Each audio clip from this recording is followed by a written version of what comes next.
বলে শোনো শোনো স্বামী, তুমি যদি সত্যি আমায় কিছু দিতে চাও তাহলে দাও না, আমায় একটি গিরিধারী গোপালের মন্দির করার জন্য একটু সুন্দর করে মন্দির গড়ে দাও। বলে বেশ, তোমার কথাই হবে, তোমার কথা আমি রাখবো মীরা।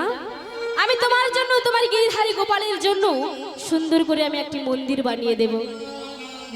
এবার কিছু মাস যাওয়ার পরে বাবা সেই ভবানী মন্দিরের কিছুটা দূরে সুন্দর করে গিরিধারী গোপালের জন্য একটা সুন্দর করে মন্দির তৈরি করে দিলেন। মন্দিরে কি করলো, সিংহাসন করে দিল, ভগবানকে প্রতিষ্ঠা করলো। আর ভগবানকে প্রতিষ্ঠা করে মীরাবাই কি করে না ভজন গান করে, ভজন আস্বাদন করে। অনেক জায়গা থেকে অনেক লোকজন আসে মীরার গান শ্রবণ করার জন্য। আর এদিকে মা ভবানীর মন্দিরে যারা আসতো বাবা আর আসে না, সেই মানুষজন কি করলো না মীরাবাইয়ের মন্দিরে সবাই আসে ভজন কীর্তন শোনার জন্য। আর কি বলছে কি, মেরে তো গিরিধারী গোপাল, মেরে তো গিরিধারী গোপাল, मेरे तो गिरिधारी गोपाल, मेरे तो गिरिधारी गोपाल, तो सारा गोरे मेरे तो गिरिधारी गोपाल, दशहरा कोई मेरे तो गिरिधारी गोपाल, मेरे तो गिरिधारी गोपाल।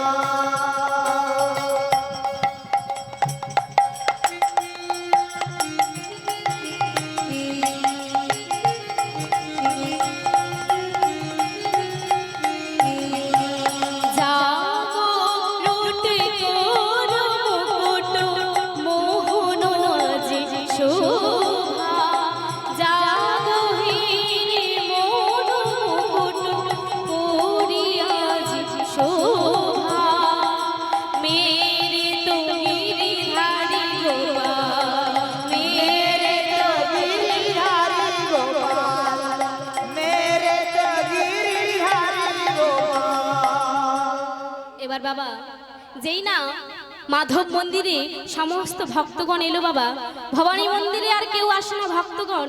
এই দৃশ্য দেখে রুদ্রদেব রাগে ক্রোধান্বিত হয়ে গেছে।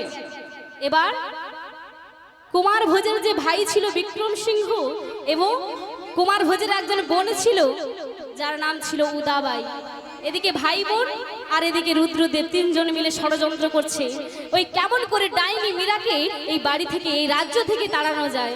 কারণ ভবানী মন্দিরের মান সম্মান সব নষ্ট হয়ে যাচ্ছে। যে ভক্তরা আসতো ভবানী মন্দিরে তারা আর কেউ আসছে না, সবাই ওই ডাইনি মীরার গুণকীর্তন শুনতে আসে।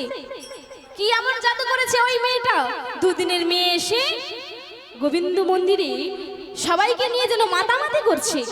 বন্ধ করো ওদের হরিনাম, ওদের হরিনাম আমি আজকে আর শুনতে চাই না। তাই কি করলো বাবা, ষড়যন্ত্র করতে লাগলো। এবার উদাবাইকে ডেকে বলছে, মীরার ননদ হয় উদাবাই। রুদ্রদেব বলছে, শোনো উদাবাই, তুমি একটি কাজ করতে পারবে, ওই মাধব মন্দির থেকে গিরিধারী গোপালের মূর্তিটাকে সরিয়ে নাও। যদি মূর্তিটাকে সরিয়ে নেওয়া যায় তাহলে মীরা এমনিতেই চলে যাবে। না रहेगी বাঁশ আর না বাজেগি বাঁশের। ভগবানের মন্দিরে যদি ভগবান না থাকে তাহলে ভক্তরা কি জন্য আসবে গো? উদাবাই, তুমি আজকে রাত্রিতেই ওই মন্দির থেকে গিরিধারী গোপালের মূর্তিটাকে সরিয়ে নাও।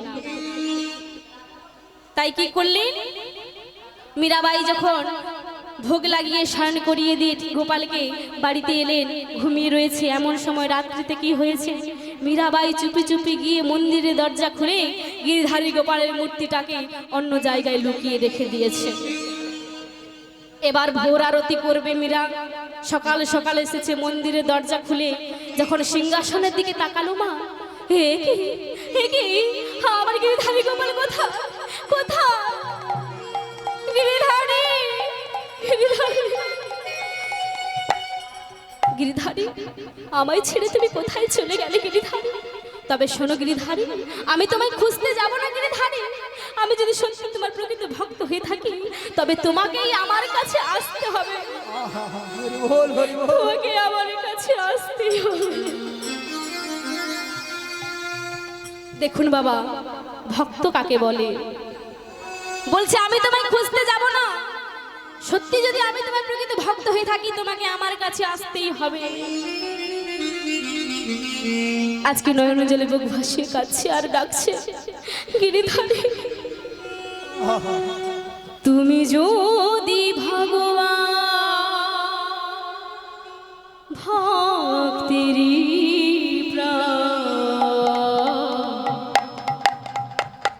তবে কেন দুঃখ ও দয়াময়,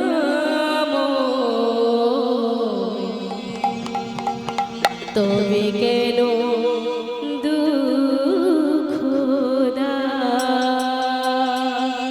তুমি যদি ভগবান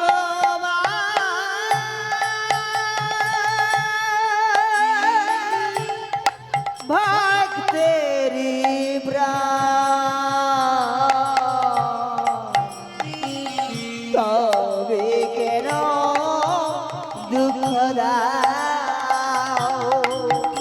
ও গো দয়াময়, তবে কেন দুঃখ দাও। তুমি অন্তরে জানি জানো শুধু,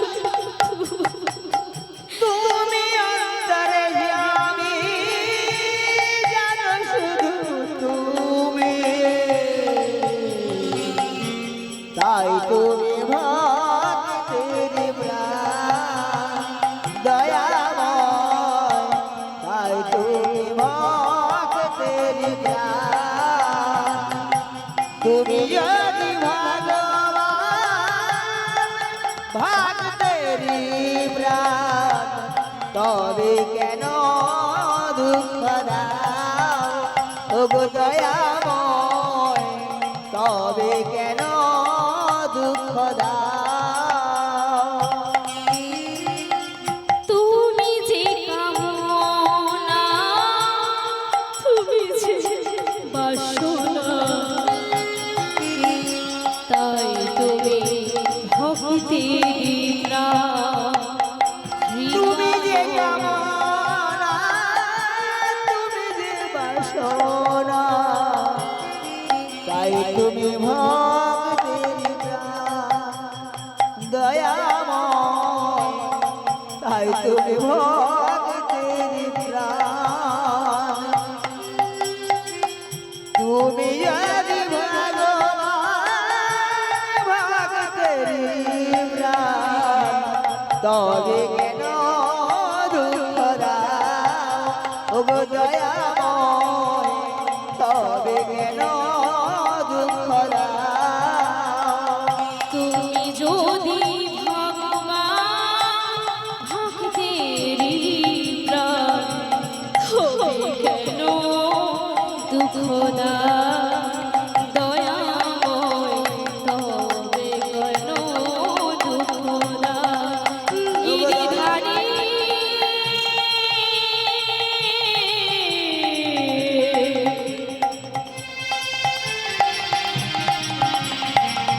ও গিরিধারী।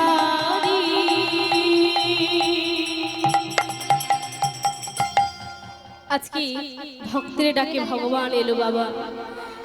এমনি ভাবে যদি ভক্ত রাখে, ভগবান কি না এসে থাকতে পারে? মীরা কাঁদছে, নয়ন জলে বুক ভাসিয়ে অচৈতন্য হয়ে পড়ে গেছে। যখন যখন জ্ঞান ফিরল, মা মন্দিরের দিকে তাকিয়ে দেখলো কি সাক্ষাৎ গিরিধারী গোপাল দাঁড়িয়ে রয়েছে। আজকে ভক্তের ডাকে ভগবান এসেছে। মনে মনে ভাবছি রুদ্রদেব, মীরা, ওই মীরার গিরিধারী গোপালকে তো আমরা লুকিয়ে রেখেছি। দেখি তো মীরা কি করছে।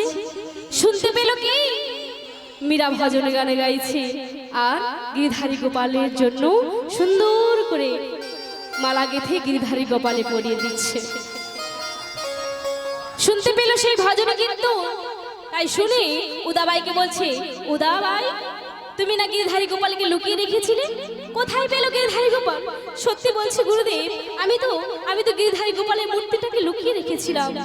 জানি না এমনিতে গিরিধারী গোপালের মূর্তি কেমন করে ওই মাধব মন্দিরে আবার চলে এলো। দিন কেটে যায় বাবা। একদিন কি হয়েছে, মীরাবাইয়ের বিয়ে হয়ে গেছে। 1 বছর যেতে না যেতে বহিঃশত্রু আক্রমণে মীরার স্বামী কুমার ভোজের মৃত্যু হয়ে গেল। মীরাবাই একলা হয়ে গেলেন। এবার রুদ্রদেব মনে মনে ভাবছে, যাক, পথের কাঁটা একটা সরে গেছে। কুমার ভোজের যে ভাই ছিল বিক্রম সিংহ, সে মনে মনে ভেবেছে, পথের কাঁটা সরে গেছে, এবার আমাকে রাজা থেকে আটকাতে কেউ পারবে না। আমি বসবো সিংহাসনে, এবার আমার কথাই হবে শ্রেষ্ঠ কথা। এবার বললেন, শোনো, কুমার ভোজ তো মারা গিয়েছে, এবার মীরা একলা হয়ে পড়েছে। ওই মীরাকে এই মেবার থেকে তাড়াতেই হবে। যাও, একজনকে ডেকে বলছে, শোনো, ওই মাধব মন্দিরটাকে ভেঙে দাও। ওই মাধব মন্দিরটা যদি ভেঙে যায়, তাহলে কেউ আর ভজন কীর্তন করতেও আসবে না, আর শুনতেও আসবে না। তাই এদিকে কি করলো, অনেক কামান গুলির আওয়াজ, বোমাবাজি এক এক করে ওই মাধব মন্দিরের দিকে ছুটতে লাগলো বাবা। ধোঁয়ায় অন্ধকার হয়ে গেছে। সবাই ভক্তরা ডাকছে, মা মীরা, মা মীরা, আপনি বাইরে বেরিয়ে আসুন, মা মীরা, আপনি বাইরে বেরিয়ে আসুন। শোনো শোনো, ওই মন্দিরে যে মীরাবাই আছে, ওই মন্দিরের সঙ্গে যে মীরাবাই শেষ হয়ে যাবে। কিন্তু বাবা, শত শত বোমা, শত শত গুলি, শত শত কামানের দ্বারা ওই মন্দিরটাকে আঘাত করলেও বাবা কি হয়েছে বাবা, মন্দিরটার কোনো ক্ষতি হলো না। ধোঁয়াটা পরিষ্কার হয়ে গেছে। এবার দেখতে পেল কি, মীরা ওই মন্দির থেকে বেরিয়ে এসেছে। সবাই বলছে কি, মীরাবাইয়ের জয় হোক, মীরাবাইয়ের জয় হোক, মীরাবাইয়ের জয় হোক। সবাই জয় জয় চিৎকার শুনে রুদ্রদেব, বিক্রম সিংহ তারা মনে মনে ভাবলেন, এ কি সত্যি ছলনাময় ছলনা জানে? ডাইনি মীরা, আমরা কত করে, এত কষ্ট করে মন্দিরটা ভাঙার জন্য কত চেষ্টা করলাম, কিছুতেই মন্দিরটা ভাঙতে পারছে না। কি করা যায়, কি করা যায়? আর এদিকে কি করছে মীরাবাই, বসে বসে গোবিন্দের সাধন ভজন করছে। বাহির থেকে অনেক ভক্তরা এসেছে। ভক্তরা বলছে, শোনো মীরা, আজকে তোমার কণ্ঠে আমরা শুনবো সেই গিরিধারী গোপালের ভজন কীর্তন। গাইছে কি গো, তুমি প্রাণ রমণ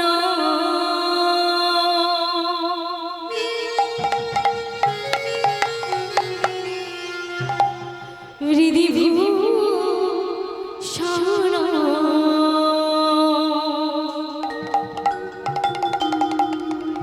হৃদয় রতন সাথী, তুমি প্রাণ রমণ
মরণে অনুভূতি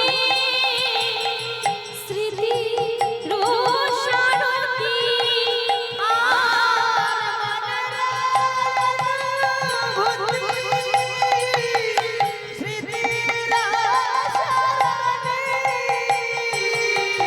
এক প্রাণী একই মনি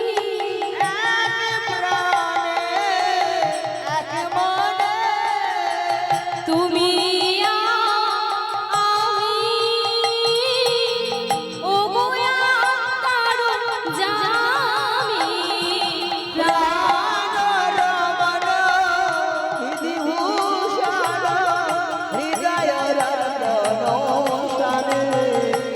আমার প্রাণ